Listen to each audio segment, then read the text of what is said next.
नमस्कार, आप देख रहे हैं प्राइम टीवी और मैं हूं आपके साथ मुस्कान उस्मानी। बुलेटिन की शुरुआत इस वक्त की बड़ी खबर के साथ करेंगे, जहां समाजवादी पार्टी ने लोकसभा चुनाव के लिए अपना मैनिफेस्टो यानी कि घोषणा पत्र जारी कर दिया है। सपा ने इस घोषणा पत्र में विजन डॉक्यूमेंट में अधिकारों की बात की है, जिसमें सामाजिक न्याय, लोकतंत्र बचाने और मीडिया की आजादी का अधिकार समेत कई ऐसे अधिकार शामिल हैं। 2025 में जातीय जनगणना वही 2029 तक सबको न्याय देने का वादा समाजवादी पार्टी ने अपने मैनिफेस्टो में किया है। वहीं सपा प्रमुख अखिलेश यादव ने बताया कि किसानों का कर्ज माफ किया जाएगा, 2019 तक गरीबों का पूर्ण उन्मूलन किया जाएगा, निजी क्षेत्र में सभी वर्गों की भागीदारी बढ़ेगी, दूध समेत सभी फसलों की ये मार्च एमएसपी देंगे। कानून गारंटी के रूप में किसानों को एमएसपी सिंचाई के लिए जो व्यवस्थाएं हैं वो भी करेंगे। इस जनता के मांग पत्र में वो सबसे पहले संविधान बचाने का अधिकार, लोकतंत्र की रक्षा का अधिकार, मीडिया की आजादी का अधिकार, लोकतांत्रिक संस्थाओं की स्वतंत्रता एवं स्वायत्तता का अधिकार, न्याय और समानता का अधिकार, सामाजिक न्याय का अधिकार। और जहां सामाजिक न्याय की बात कही गई है, वहीं ये विजन डॉक्यूमेंट इस बात को कहता है कि जातीय जनगणना में देर नहीं होनी चाहिए। इसके लिए 2025 तक जाति आधारित जनगणना कराएंगे। इसके आधार पर 2029 तक सबको न्याय एवं हिस्सेदारी सुनिश्चित की जा सके। आज हमारे साथ बात करने के लिए जयवीर जी मौजूद हैं। सर, आज समाजवादी पार्टी का मैनिफेस्टो आ रहा है और आरोप लगाया जा रहा है कि बीजेपी का जो मैनिफेस्टो आया था, जो उसमें वादे किए गए थे, वो कहीं ना कहीं पूरे नहीं किए गए, चाहे रोजगार हो, चाहे अन्य मुद्दे हों। इस पर आप कैसे क्या कहेंगे? देखिए, जहाँ तक समाजवादी पार्टी के मैनिफेस्टो जारी करने की बात है, मैनिफेस्टो वो होता है जो हम 5 साल का एक रोड मैप जनता के बीच में रखने का काम करते हैं। चूँकि समाजवादी पार्टी लगातार और विभिन्न बार में सत्ता में रही है, उत्तर प्रदेश की सत्ता चाहे आदरणीय मुलायम सिंह के नेतृत्व में रही हो या 12 से 17 के बीच में अखिलेश जी के नेतृत्व में रही हो। खासकर अखिलेश जी जो आजकल वर्तमान में इसको लीड कर रहे हैं पार्टी को, उनके नेतृत्व में 12 से 17 की जो सरकार रही, उसको उत्तर प्रदेश की जनता ने झेला है। उसका दंत चाहे अपेड़ हो, उद्योग के रूप में चला, दबंगई, गुंडई, ज़मीनों पर कब्जे, चौथ वसूली, दंगाइयों का प्रदेश, धर्म विशेष को संरक्षण, सनातन धर्म को कुचलने का काम, ये व्यापक तरीके से 5 साल हुआ। जनता भूली नहीं है। तो मुझे लगता है कि जनता विश्वास इनका करने की स्थिति में नहीं है। इन्हें विश्वास ये दिलाना पड़ेगा कि जो इन्होंने गलतियां की 5 साल, उनकी पुनरावृत्ति नहीं होगी। तो पहले उन्हें प्रायश्चित पत्र जारी करना चाहिए, बाद में घोषणा पत्र जारी करें तो ज़्यादा उचित होगा। अच्छा सर, पहले बदायूं से शिवपाल यादव जी को टिकट दिया गया, अब ये कहा जा रहा है कि आदित्य यादव वहाँ से टिकट चुनाव लड़ेंगे, उस पर क्या कहेंगे? वो उनका इंटरनल मामला है, आंतरिक है। और वैसे भी परिवार के अलावा वहाँ है क्या?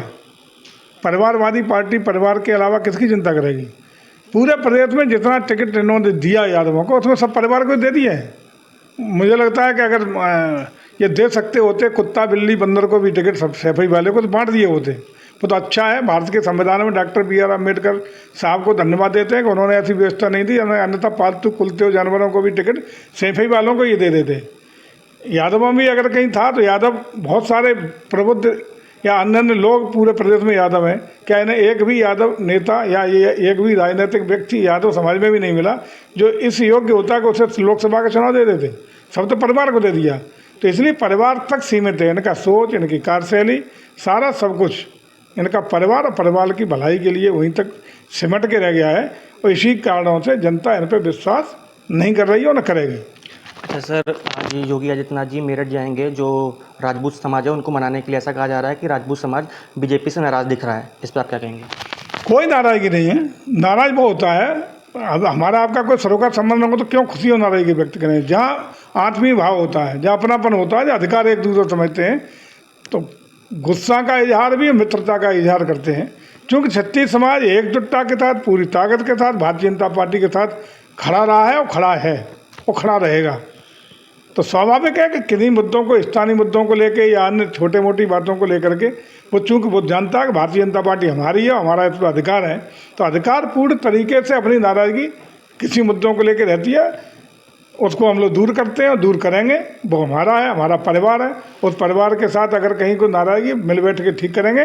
लेकिन क्षत्रिय समाज प्रदेश में भारतीय जनता पार्टी को न सिर्फ मतदान करेगा बल्कि पूरी अग्रणी पंक्ति में रह करके अगुवाई करके जिताने का काम में महत्वपूर्ण भूमिका निभाने का काम करेगा। तो आप सुन रहे थे कैबिनेट मंत्री जयवीर सिंह को। प्राइम टीवी के लिए बाबू कुमार सिंह, लखनऊ। खबर पर ज्यादा जानकारी के लिए राजेश यादव लाइव जुड़ चुके हैं। राजेश, देखिए, लोक लुभावने वादों के साथ समाजवादी पार्टी ने अपना मैनिफेस्टो जारी किया है। इस मैनिफेस्टो को देखकर क्या ये कहा जा सकता है कि 24 को साधने वाला ये मैनिफेस्टो समाजवादी पार्टी का है?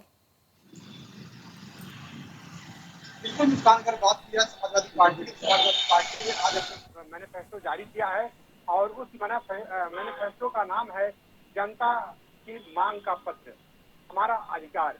तो जाहिर सी बात है कि अखिलेश यादव ने कहा कि हमारा अधिकार है, ये जनता की मांग है।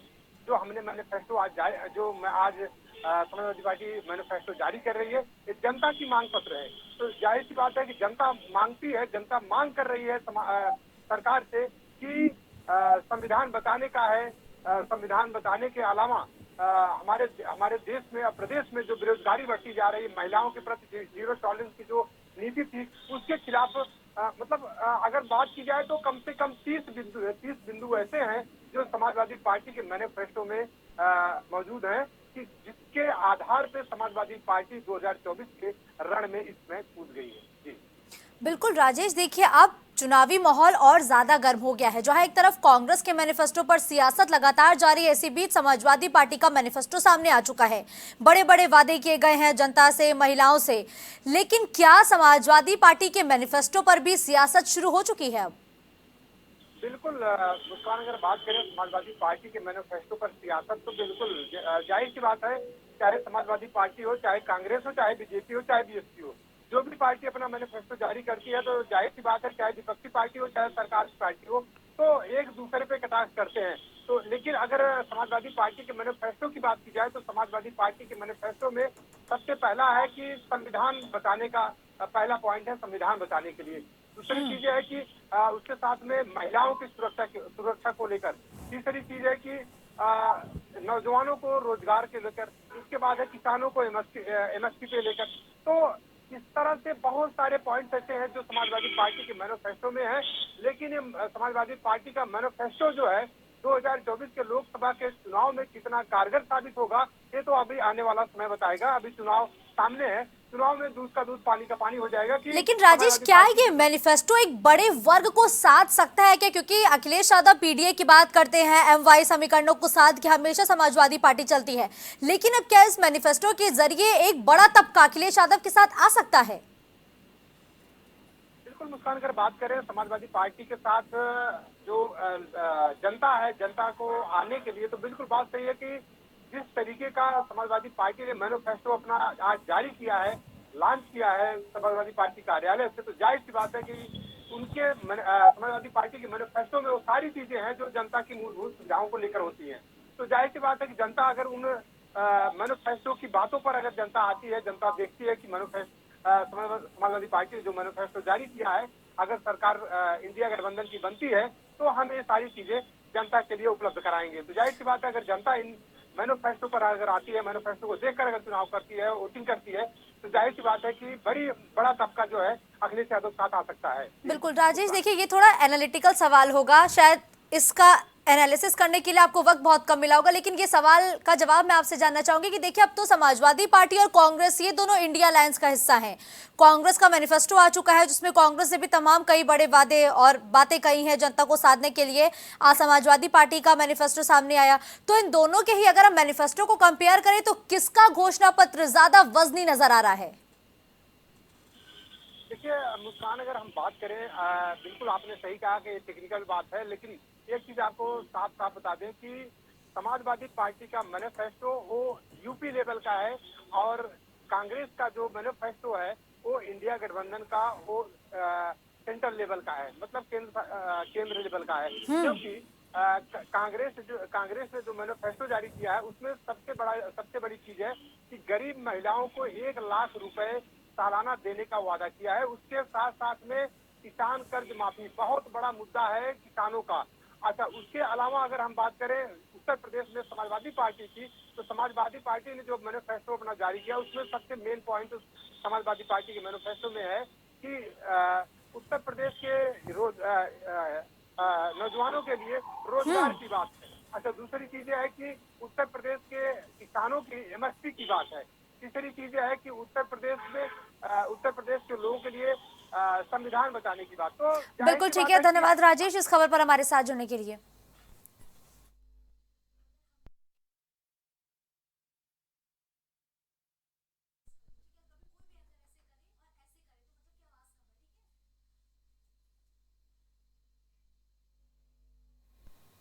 उत्तर प्रदेश के राजनीतिक मैदान में दो लड़कों की जोड़ी करीब 7 साल बाद एक बार फिर से चुनावी मैदान में वोट मांगती दिखाई देगी।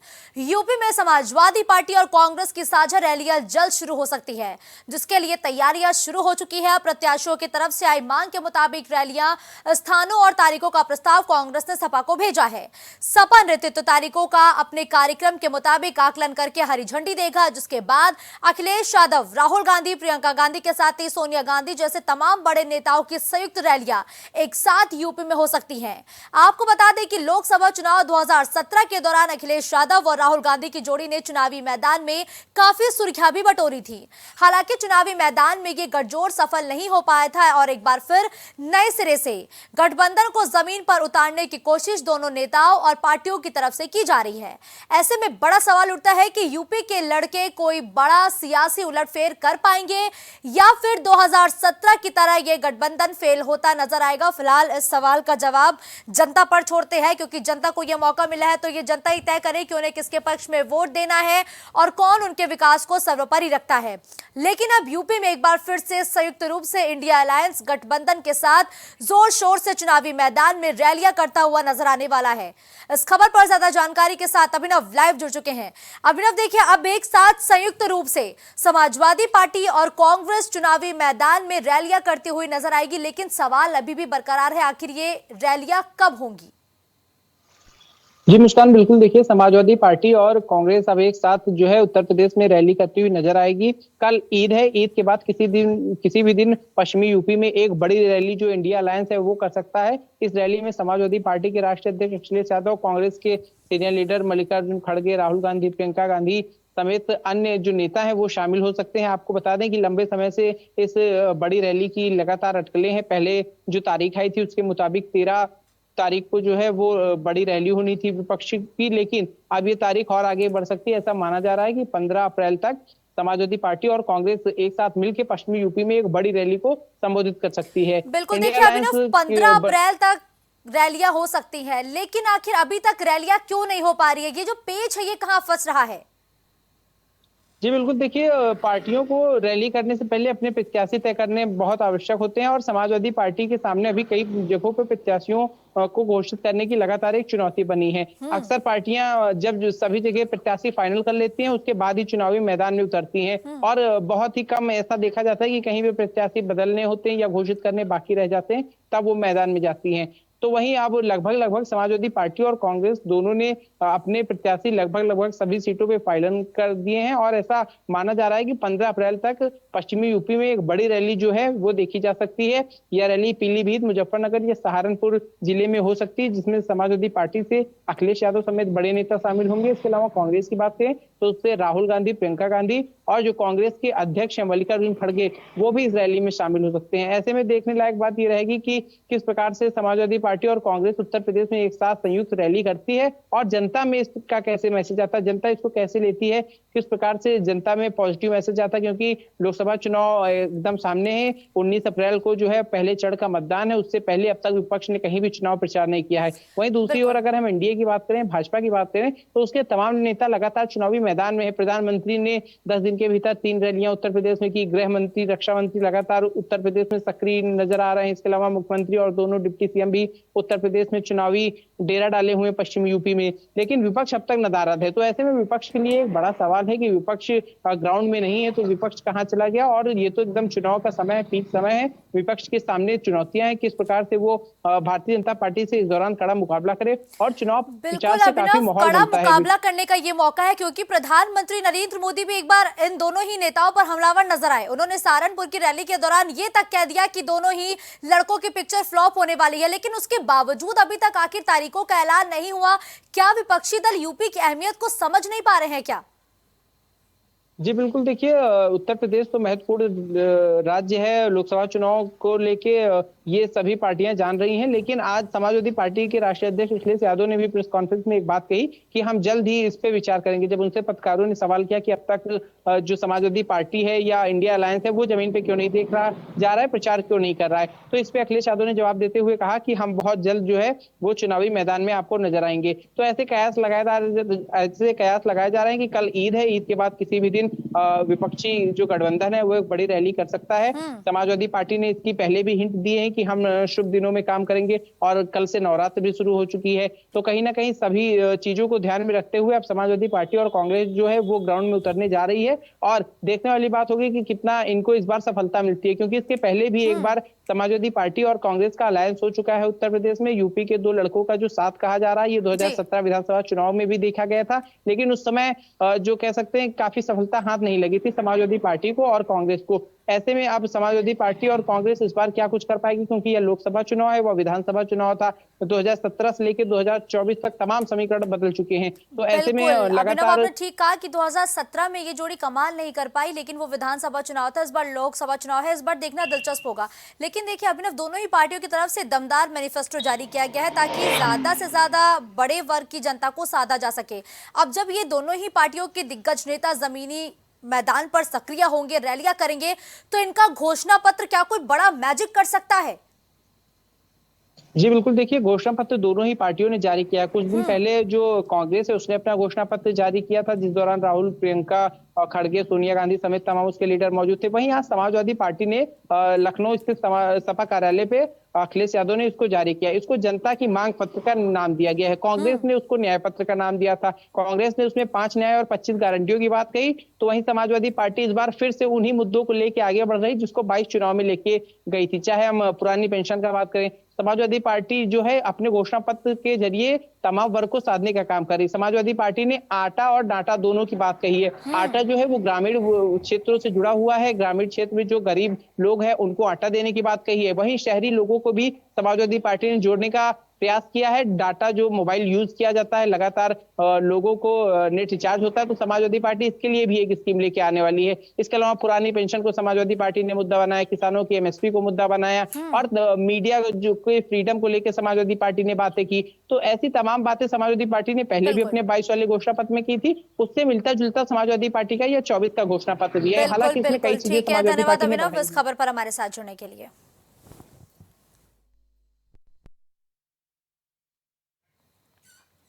बीजेपी ने यूपी के 7 और प्रत्याशी घोषित कर दिए हैं। कौशाम्बी से विनोद सोनकर को फिर से कैंडिडेट बनाया गया है, वहीं मैनपुरी से मंत्री जयवीर सिंह चुनाव लड़ेंगे। बलिया से पूर्व पीएम स्वर्गीय चंद्रशेखर के बेटे नीरज शेखर को टिकट दिया गया है, जबकि प्रयागराज यानी कि हॉट सीट की अगर बात करें तो रीता बहुगुणा जोशी का टिकट काटकर केसरीनाथ त्रिपाठी के बेटे नीरज त्रिपाठी को टिकट दिया गया है। जबकि इस वक्त की हाई प्रोफाइल सीट और हॉट सीट गाजीपुर से पारसनाथ राय अब अफजाल अंसारी का मुकाबला करते हुए नजर आएंगे, जबकि मछली शहर से बीपी सरोज को रिपीट किया गया है। इसी तरह फूलपुर और बलिया में भी टिकट की घोषणा कर दी गई है। तो 80 लोकसभा सीट देने वाले राज्य यूपी में एक बार फिर से भारतीय जनता पार्टी ने प्रत्याशियों की लिस्ट जारी की है, जिसमें 7 कैंडिडेट का ऐलान किया गया है, जिसमें प्रयागराज जो इस वक्त की हॉट और हाई प्रोफाइल सीट है, वहां से मौजूदा सांसद रीता बहुगुणा जोशी का टिकट काट दिया गया है। वहीं गाजीपुर से भी कैंडिडेट बदला गया है।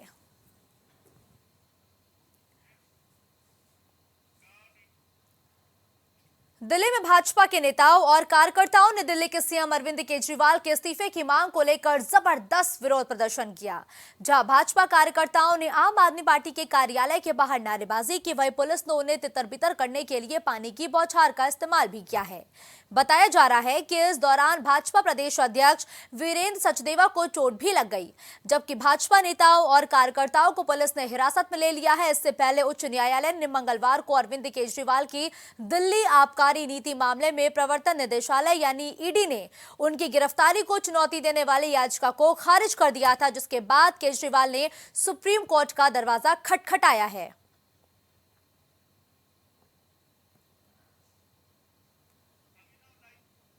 तो दिल्ली की सियासत में जबरदस्त उबाल है। जहां दिल्ली के सीएम केजरीवाल जेल में बंद है और उनकी गिरफ्तारी को जहां बीते दिनों हाईकोर्ट ने सही ठहरा दिया है, तो वहीं अब भारतीय जनता पार्टी के कार्यकर्ता नेता आम आदमी पार्टी कार्यालय के बाहर प्रदर्शन करते हुए नजर आए। इस दौरान कई मांगे उठाई गई हैं। इस खबर पर क्या अपडेट है, ज्यादा जानकारी के लिए अभिनव लाइव मेरे साथ जुड़ चुके हैं। अभिनव, देखिए, दिल्ली के सीएम अरविंद केजरीवाल इस वक्त जेल में बंद है और आज दिल्ली में आम आदमी पार्टी कार्यालय के बाहर भारतीय जनता पार्टी के नेताओं कार्यकर्ताओं का जबरदस्त हुजूम देखने को मिला। क्या मांग की गई है? जी बिल्कुल, देखिए, भारतीय जनता पार्टी के तमाम जो नेता कार्यकर्ता हैं वो आज आम आदमी पार्टी कार्यालय के बाहर प्रदर्शन करते हुए नजर आए। इस दौरान उनकी मांग थी कि जो दिल्ली के सीएम अरविंद केजरीवाल हैं वो जेल में हैं और उनको अपने सीएम पद से इस्तीफा देना चाहिए। लगातार भारतीय जनता पार्टी इस मांग को उठा रही है और आज उसी क्रम में भाजपा के जो कार्यकर्ता नेता हैं उन्होंने आज दिल्ली में प्रदर्शन किया। आपको बता दें कि इस दौरान पुलिस की कार्रवाई के दौरान जो भाजपा के प्रदेश अध्यक्ष हैं उनके भी चोटिल होने की खबर सामने आई है और इस दौरान प्रदर्शन कर रहे कई नेताओं कार्यकर्ताओं को दिल्ली पुलिस ने हिरासत में भी लिया है। आम आदमी पार्टी के सीनियर लीडर और दिल्ली के सीएम अरविंद केजरीवाल जो है वो शराब घोटाले में जेल में हैं और उन्होंने अब तक इस्तीफा नहीं दिया है। इसी को लेकर लगातार जो भारतीय जनता पार्टी है वो आम आदमी पार्टी पर हमलावर है और लगातार वो ऐसे बयान दे रही है। उनका लगातार यह कहना है कि दिल्ली के सीएम केजरीवाल को मुख्यमंत्री पद छोड़ देना चाहिए, उनको अपने पद से इस्तीफा दे देना चाहिए और किसी अन्य व्यक्ति को अब दिल्ली का सीएम होना चाहिए, क्योंकि ऐसे में विकास कार्य जो है वो रुक जा रहा है। आपको बता दें कि कल लेकिन अभिनव, आम आदमी पार्टी लगातार अड़ी हुई है कि अरविंद केजरीवाल का इस्तीफा वो नहीं देने देंगे। ऐसे में जिस तरीके से आज सड़कों पर प्रदर्शन देखने को मिला, इसके बाद आम आदमी पार्टी का टेक क्या हो सकता है? बिल्कुल, देखिए, आम आदमी पार्टी लगातार केजरीवाल के साथ खड़ी हुई नजर आ रही है और आम आदमी पार्टी के सभी नेता विधायक मंत्री लगातार यही कह रहे हैं कि दिल्ली के सीएम अरविंद केजरीवाल थे और वही आगे भी बने रहेंगे।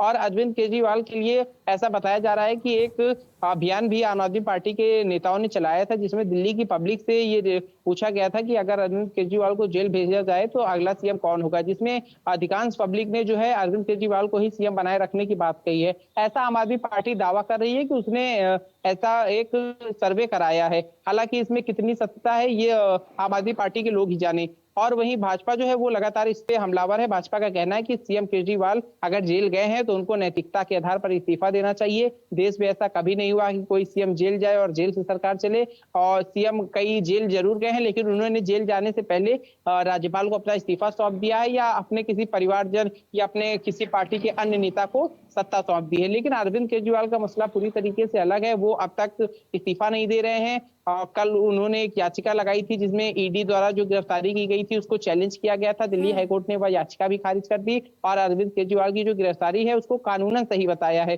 वो जो याचिका थी वो गिरफ्तारी से जुड़ी थी। तो ऐसे में अरविंद केजरीवाल की जो लगातार मुश्किलें हैं वो कम होती नहीं दिखाई दे रही है। उसी हाईकोर्ट के निर्णय के खिलाफ सुप्रीम कोर्ट जाने की बात आम आदमी पार्टी ने कही और तत्काल सुनवाई की मांग की, जिसपे अब जो खबर सामने आ रही है उसके मुताबिक सुप्रीम कोर्ट ने तत्काल सुनवाई से भी इंकार कर दिया। तो अरविंद केजरीवाल की तो मुश्किलें लगातार बढ़ती जा रही हैं। ऐसे में देखने वाली बात है कि कब तक अरविंद केजरीवाल को राहत मिलती है। और भाजपा के जो लोग प्रदर्शन जेल कर के रहे हैं अंदर से सरकार चलाना भी न्याय संगत नहीं होगा। वाकई बीजेपी के जो नेता कह रहे हैं कि विकास रुक रहा है, कहीं ना कहीं जब जेल के अंदर कोई भी अपराध भले ही सिद्ध ना हुआ हो, लेकिन अगर किसी को जेल के अंदर भेजा जाता है तो जो हर एक रूल बाकी कैदियों के लिए होते हैं वही रूल अरविंद केजरीवाल के लिए भी है।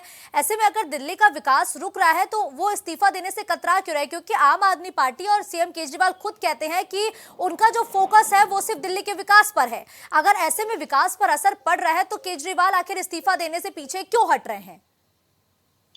जी बिल्कुल, देखिए दिल्ली के सीएम अरविंद केजरीवाल वर्तमान में जो है वो तिहाड़ जेल में है। जेल मैनुअल के मुताबिक हर बंदी को, हर कैदी को जेल में एक कैदी के रूप में ही रहना होता है। उसके विशेष अधिकार जो है वहां समाप्त हो जाते हैं। अरविंद केजरीवाल को कुछ भी छोटे से छोटा कार्य अगर करना है बतौर मुख्यमंत्री भी, तो उनको कोर्ट से परमिशन लेनी पड़ेगी। अगर उनको कोई बैठक तो संभव ही नहीं, अगर उनको कोई फाइल पे साइन करने हैं, कोई फाइल मंगवानी है, किसी को आदेश जारी करने हैं, तो हर एक काम जो है वो कोर्ट से अनुमति लेने के बाद ही होगा और जेल प्रशासन को कोर्ट जो है वो आदेश देगा, जिसके बाद अरविंद केजरीवाल ये सब कर सकते हैं। भाजपा आरोप लगा रही है कि अरविंद केजरीवाल जो है वो सत्ता का नशा जो है उसमें चूर है और सत्ता का नशा जो है इसके लिए वो छोड़ना नहीं चाहते, क्योंकि सीएम पद पे अरविंद केजरीवाल वर्तमान में है और तिहाड़ जेल में है। तो सीएम कोई जेल में हो, ऐसा देश में पहले कभी कोई ऐसा उदाहरण नहीं है कि कोई सीएम ने जेल से सरकार चलाई हो। देखने वाली बात है कि दिल्ली के सीएम केजरीवाल कब तक अब सीएम बने रहेंगे और अगर वो हटते भी हैं तो नया सीएम कौन होगा। नए सीएम की अगर बात करें, ठीक है, धन्यवाद अभिनव इस खबर पर हमारे साथ जुड़ने के लिए।